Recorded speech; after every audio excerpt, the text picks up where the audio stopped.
భక్తులు ఎలాంటి అసౌకర్యానికి గురి కాకుండా ఎల్లమ్మ తల్లి కళ్యాణం ఏర్పాటు చేయాలని మాజీ మంత్రి తలసాని శ్రీనివాస్ యాదవ్ కోరారు. బల్కంపేట ఎల్లమ్మ తల్లి దేవాలయం వద్ద జూలై 1వ తేదీన నిర్వహించే ఎల్లమ్మ తల్లి కళ్యాణం ఏర్పాట్లపై సమీక్షా సమావేశం జరిగింది. ఈ సమావేశంలో మంత్రి పొన్నాల ప్రభాకర్, మేయర్ విజయలక్ష్మి, వివిధ శాఖల అధికారులు పాల్గొన్నారు.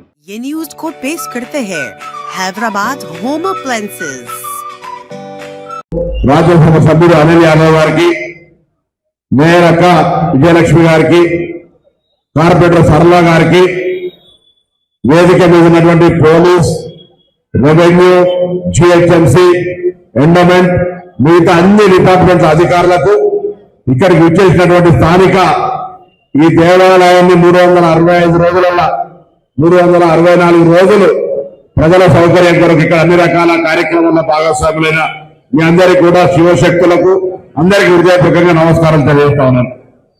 ఈరోజు బల్కంపేట ఎల్లమ్మ ఆనవాయితీ ప్రకారంగా 1 జూలై రోజు ఘనంగా నిర్వహించాలనేటువంటి ఆలోచన ప్రకారంగా ఇది జరుగుతూ ఉంది. ఇదో పెద్దలు చెప్పినట్టుగా దేవుడి కళ్యాణానికి సంబంధించి రాజకీయాలు కానీ, పార్టీలు కానీ, కులాలు కానీ, మతాలు లేవు. ప్రజల సౌకర్యం ముఖ్యం. ఎక్కడ కూడా ప్రజలకు అసౌకర్యం కలగకుండా ఉండాలి. ఇదో పెద్దలు చెప్పినట్టుగా పాస్ ఉంది కదా అని ప్రజలకు అసౌకర్యాన్ని కలిగించే విధంగా ఎవరైతే పాస్ తీసుకుని అర్థం లేదు. అదేవిధంగా స్థానికులు ఎప్పుడు కూడా ఈ దేవాలయ ప్రతిష్టను ఇమడింపజేయడానికి, పెరగడానికి కారణమైన మీరు 364 రోజులు దేవుని దగ్గరనే మనం పూజలు చేసుకొని భక్తిగా మనం ఉంటా ఉన్నాం. ఆ రోజు కళ్యాణం రోజు బయటికి చాలా మంది వస్తారు. అమ్మవారి ఆశీర్వచనం తీసుకోవాలని స్థానికులు కొంత సౌకర్యాలు ఇచ్చి ప్రజలకు మళ్ళీ రథోత్సవం రోజు మంతా మీరే అయి ఆ కార్యక్రమాలు నిర్వహించుకుంటే బాగుంటది. అంటే మొత్తంగా మన ఆలోచన ఏంటంటే దేవాలయ ఇక్కడ స్థానికంగా ఉన్నటువంటి పెద్దల సహకారం కావచ్చు. రెండవది, కొన్ని లక్షలాది మందికి ఇక్కడ అన్నదానం చేసేటువంటి దాతలు ఉన్నారు. ఆ అన్నదానం చేసేటువంటి దాతలు కూడా మరి చుట్టుపక్కల ప్రాంతాల్లోనే ప్రజలకు ఎటువంటి ఇబ్బందులు లేకుండా జరిగేటువంటి కార్యక్రమాలు.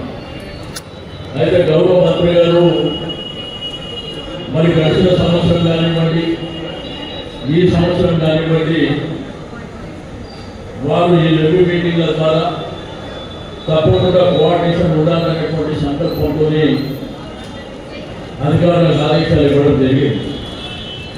నేను జాయింట్ సెక్రటరీ గారికి రిక్వెస్ట్ చేసేది, ఇంతకుముందే డీసీపీ గారు మాట్లాడిన వారు వేరే మంత్రులు అయినప్పుడు ఓటి మీరు, అదేవిధంగా మీ ఏసీపీ గారు, సిఏ గారు పాత ఈ యొక్క పోలీస్ స్టేషన్లో గతంలో పనిచేసినటువంటి సిఏ ఓన్లీ కళ్యాణం కోసం. దాంతోపాటు ఏదైతే గతంలో గత సంవత్సరం జరిగినటువంటి చిన్న చిన్న అంశాలను పక్కన పెడితే పోలీసు యొక్క పాత్ర చాలా కీలకమైనటువంటి పాత్ర. మనిషి జరిగిన మెమరీ, చెడు జరిగిన 10 ఇతరులు మెమరీ అనేటువంటి అవకాశం ఉంటుంది. కాబట్టి ఈ కోఆర్డినేషన్ అనేది అన్ని డిపార్ట్మెంట్ల సహకారం తీసుకొని చేయవలసినటువంటి సందర్భం. రెండవది, స్థలం ఇస్తే కానీ జనాలు పెరిగి స్థలం దీన్ని పెంచలేము, కానీ వచ్చే లక్షలాది మంది ప్రజలు ఆపలేము. గవర్నర్ కమిషనర్ గారు చెప్పినట్టు కొత్తగా రోడ్లు వేసుకోవాల్సినటువంటి అవసరం లేదు. సివిల్ సిస్టమ్ బ్రహ్మాండంగా ఉంది. అక్కడ ఎక్కువ చేసుకుంటారు. పర్మనెంట్ సీసీ కెమెరాలు ఉంది. అదేవిధంగా జనరేటర్ కూడా పర్మనెంట్గా ఉంది. ఈ షెడ్ కూడా దాతల సహకారం తీసుకొని పర్మనెంట్గా ఏర్పాటు చేసినాం. ఒకప్పుడు కళ్యాణం అంటే మీ దగ్గర విడవాడ కావచ్చు, రాష్ట్రం కావచ్చు, లేకపోతే భద్రాద్రి శ్రీరామ మందిరం కావచ్చు, యాదాద్రి దేవాలయం ఆ స్థాయిలో ఉండాలనేటువంటి సందర్భంతో ఈ కార్యక్రమాలన్నీ చేసినాం. ఇక్కడ కొబ్బరికాయలు, కుంకుమ, పసుపు, పూలు అనుకునే వాళ్ళు రోడ్డు మీద ఇబ్బంది పడుతుంటే ఇవన్నీ పడిగే గట్టి వాళ్ళకి ఫ్రీగా ఇచ్చినటువంటి ఇవన్నీ కూడా. కాబట్టి ఇవన్నీ కార్యక్రమాలు. కానీ వచ్చే లక్షలాది మంది భక్తులని మనం అన్ని విధాలుగా చూసుకోవాల్సినటువంటి బాధ్యత ఉంటుంది. కాబట్టి దయచేసి రెండోది డోనర్స్ పాస్ చేయవలసినటువంటి సందర్భం ఉంటుంది. సరే ఆ పాస్ ఎంతమందికి ఇవ్వాలి ఏమి అనేది ఆ ఎండోమెంట్ రికార్డు ఉంది. కాబట్టి వాళ్ళ తప్పనిసరి పరిస్థితున్నప్పుడు అది కొంచెం కోఆర్డినేషన్ చేసుకోవాల్సినటువంటి అవసరం ఉంటుంది. రెండోది ఇక్కడ వాలంటీర్స్ ఉంటారు. రాజకీయాలు ఖచ్చితంగా వాలంటీర్స్ ఉంటారు. దాంట్లో కాంగ్రెస్ ఉంటారు, బీజేపీ ఉంటారు, టీఆర్ఎస్ ఉంటారు, సోషల్గా వర్క్ చేసే వాళ్ళు కూడా ఉంటారు.